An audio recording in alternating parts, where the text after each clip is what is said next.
last home game, but players like both of you got a chance to play in that one, to be part of that, and to continue that streak. It must have been great for you, Oren. You debuted last year to get another chance this year. Does it motivate you now going into the off-season to work harder to get a spot for next year? Yeah, absolutely. Like, I had to do my apprenticeship in Cup, and then at the end of the year, a couple of the boys got rested because how well they were doing, and then got to come into a team that were just on fire, so it made my job a lot easier. Tell us about that step up when you get. Obviously, you both started the year in SG Ball. To that step up from SG Ball into Cup, then into the NRL. How tough is it? What's the most noticeable part of the game when you make that step up into the top grade?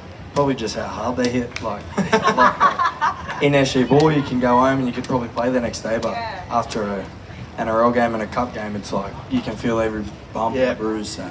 Is it a bit surreal with the team that you're playing with the Knights? Anyone that inspires you, go, wow, I used to watch him on TV and now I'm playing next to him? I think when you first get to training, it's a bit like, oh wow, but then once you're like with them for so long, they're just kind of your mate again, and like you're just a teammate at the end of the day. But yeah, it is pretty cool playing with people you look up to, of course. What's it been like to have a front row seat to the Kalyn Ponga show at the back end of this season? Nah, it was pretty special. Just watching him play and watching him improve each week is pretty special. Like we train with him and that, but we're fans as well. Like it's just it's cool. Just so cool to see him watch him play.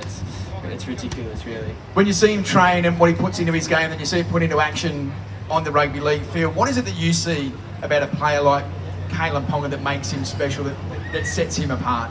I think just all his hard work, really, off the field.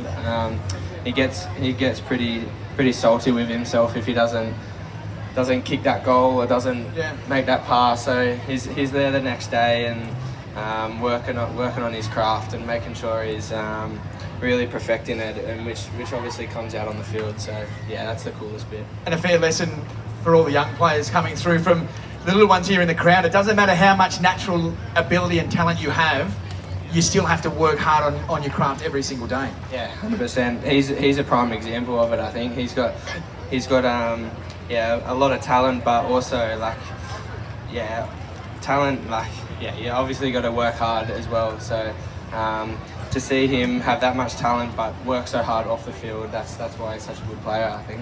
All right. I think we're ready. Let's do it. Spin to win. Spin to win time. They're like, cut the conversation. Shut up.